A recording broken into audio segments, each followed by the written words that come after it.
साथियों, कल शाम को पूरे देश को खबर हुई कि केंद्रीय सरकार ने सिटीजनशिप अमेंडमेंट एक्ट, नागरिकता संशोधनी कानून, उसके लिए नोटिफिकेशन केंद्रीय सरकार ने जारी किया है। और ये खबर आते ही हमने ये भी सुना कि इस नोटिफिकेशन के खिलाफ, सीएए नोटिफिकेशन के खिलाफ आसाम में विरोध प्रदर्शन शुरू हो चुकी है। और आसाम के जनता ने बहुत क्लियरली ये केंद्रीय सरकार को कहा है कि सिटीजनशिप अमेंडमेंट एक्ट नोटिफिकेशन 2024 चुनाव से पहले किसी भी तरीके से बर्दाश्त नहीं किया जाएगा। ऐसे एक समय में जब हम जानते हैं कि देश के किसान देश का राजधानी दिल्ली के बॉर्डर पे खड़े हैं और वो मांग कर रहे हैं कि कृषि संकट से मुक्ति के लिए हमें एमएसपी दिया जाए, ऐसे एक समय में जब देश में बेरोजगारी का जो दर है वो हिंदुस्तान आजाद होने के बाद का जो समय है उस समय में सबसे ज्यादा है। पिछले 45 सालों में बेरोजगारी का दर सबसे ज्यादा है।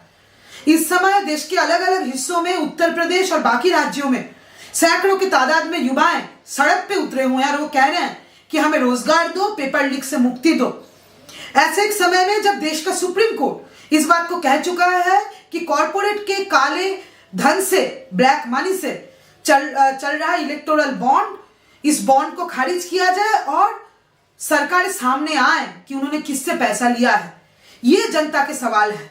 ये ऐसा भी दौर है जब हम देख रहे हैं कि हजारों के तादाद में लोग बेघर हो रहे हैं, बुलडोजर चल रही हैं, शिक्षा संकट में है। और एक सरकार होने के नाते जनता के इन मूलभूत सवालों का जवाब बिना दिए हमने देखा केंद्रीय सरकार ने, नरेंद्र मोदी सरकार ने 2024 चुनाव डिक्लेयर होने से कुछ ही दिनों पहले सिटीजनशिप अमेंडमेंट एक्ट इस सरकार को लगा कि देश के लिए बहुत जरूरी है, महत्वपूर्ण है।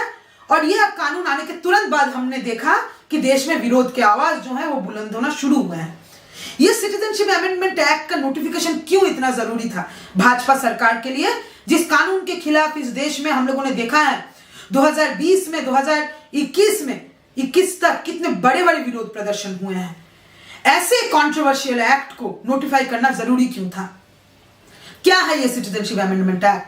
ये सिटीजनशिप अमेंडमेंट एक्ट का जो नोटिफिकेशन है ये कहता है कि 1955 का जो हमारा सिटीजनशिप एक्ट है, हमारा जो नागरिकता का कानून है, उस कानून में कुछ बदलाव होगा।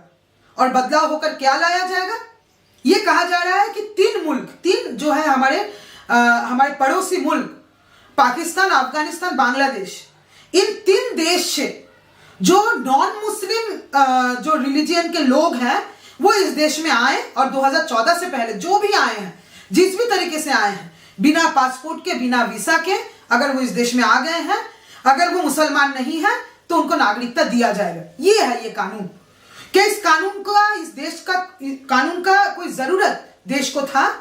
कि इस कानून के लिए इस देश के जनता ने अपने सरकार को कहा था कि इसका जरूरत है? तो हम देखेंगे कि नहीं, ये देश के जरूरत के लिए नहीं लाया गया है। ये भाजपा का खास तरीके का एक सांप्रदायिक राजनीति, उस सांप्रदायिक राजनीति को जनता के ऊपर थोपना, जनता के मूलभूत सवालों के ऊपर थोपना, उनके रोजगार के सवाल के ऊपर थोपना, किसानों के एमएसपी के सवाल के ऊपर थोपना, ताकि एक सांप्रदायिक सवाल 2024 से पहले बना रहे। क्योंकि यह कानून पहली बार, ये जो सिटीजनशिप अमेंडमेंट एक्ट 2019 जो अमित शाह ने पार्लियामेंट में रखा था, 2019 में पारित हुआ था, जिसके बाद विरोध प्रदर्शन हुए, वो कानून पहली बार हिंदुस्तान जैसे देश में, भारत जैसे देश में, इंडिया जैसे देश में, जहां पे नागरिकता के लिए आपका धर्म क्या है ये पूछा नहीं जाता। हमारा संविधान एक धर्मनिरपेक्ष संविधान है और हम भारतीय होते हुए, इंडियन होते हुए, हम इस बात का गर्व महसूस करते हैं कि भारत का संविधान एक धर्मनिरपेक्ष नागरिकता का गारंटी लेता है। वो अपने नागरिक से नहीं पूछता तुम्हारा धर्म क्या है। हमने अंग्रेजों के खिलाफ लड़ाई लड़ा और हम मिलजुल के लड़ाई लड़े। ये देश हिंदुओं का है तो मुसलमानों का है, तो सिख का है, तो जैन का है, तो बुद्धिस्ट का है, तो तमाम सारे धर्म के लोगों का है जो अपने अपने भगवान को मानते हैं। ये उनका मुल्क है, ये उनका मिट्टी है, ये सब धर्म के लोगों का मिट्टी है। लेकिन भाजपा एक खास तरीके का सांप्रदायिक राजनीति करते हुए पहली बार नागरिकता कानून में धर्म को एक मसला बना रहा है, जो भारत को भारत नहीं रहने देगा, जो भारत के संविधान को भारत का संविधान नहीं रहने देगा, जो भारत के संविधान को ऐसे एक देश में तब्दील करना वो चाहते हैं जहां पे धर्म के आधार पे सब कुछ होता हो, और वो कोई आधुनिक देश नहीं है। वो कोई ऐसा एक देश नहीं होगा जो आगे बढ़ेगा, वो ऐसा एक देश होगा जो पीछे जाएगा, जो धर्म के आधार पे नागरिकता देगा, जो धर्म के आधार पे लड़ाई झगड़ा करवाएगा।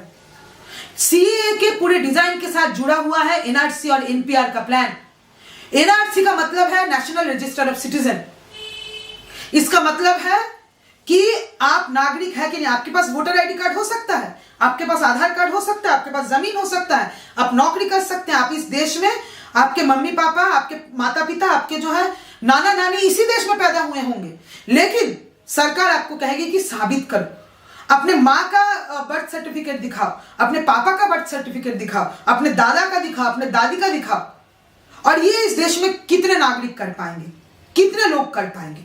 ज्यादातर जो गरीब लोग हैं, जो समझिए बिहार से दिल्ली आए हैं, जो झारखंड से दिल्ली आए हैं, जो बंगाल से बेंगलुरु गए हैं, जो बंगाल से किसी और जगह गए हैं, ऐसे जो मजदूर हैं वो इसका शिकार होंगे। और उन मजदूरों के बीच में धर्म के आधार पे एक नफरत ये सरकार पैदा करेगी, यही इसका मकसद है। और उसी के साथ जुड़ा हुआ है एनपीआर, नेशनल पॉपुलेशन रजिस्टर। आप अगर किसी जगह से, आप समझिए अगर आप बिहार से दिल्ली में रह रहे हैं काम के सिलसिले में, और आप यहीं पे रहते हैं, काम करते हैं, सरकार आके आपको पूछेगी कि बताओ तुम इस देश के नागरिक हो कि नहीं, आपके पास वोटर आईडी कार्ड है, कोई फर्क नहीं पड़ता। तो इस तरीके से हर एक नागरिक के नागरिकता का सवाल को एक तरीके से संदेह के घेरे में डालना, हर किसी को, हर एक गरीब आदमी, हर एक माइग्रेंट वर्कर, वो जो है डी वोटर, डाउटफुल वोटर के कैटेगरी में आ सकता है। और देश में हलचल मची रहेगी, युवा अपना रोजगार नहीं मांगेंगे, किसान अपने फसल का एमएसपी नहीं मांगेंगे, छात्र जो है पढ़ाई का हक नहीं मांगेंगे, देश में टेंशन रहेगा, देश में सांप्रदायिक नफरत रहेगी। और देश का ये स्थिति ये सरकार चुनाव से पहले करना चाहती है। सतर्क रहिए, सीए नोटिफिकेशन के खिलाफ अपना आवाज बुलंद कीजिए और बोलिए कि सरकार अर्बन एम्प्लॉयमेंट गारंटी एक्ट लाए, सरकार एनआरईजीए का दायरा बढ़ाए, 300 दिन तक करे, सरकार किसानों के सारे फसल के लिए न्यूनतम जो समर्थन मूल्य है एमएसपी उसका गारंटी करे, सरकार छात्रों के लिए सरकारी यूनिवर्सिटीज खोले, कॉलेजेस खोले, केजी से पीजी तक छात्रों के लिए, अपने भाषा में जो गांव देहात के जो छात्र हैं, छोटे शहर के छात्र हैं, उनके लिए शिक्षा गारंटी एक्ट लाए, ये मांग कीजिए। और सरकार के इस विभाजन की नीति को, इसको हम लोगों को ध्वस्त करना होगा, हम सब लोगों को सतर्क रहना होगा।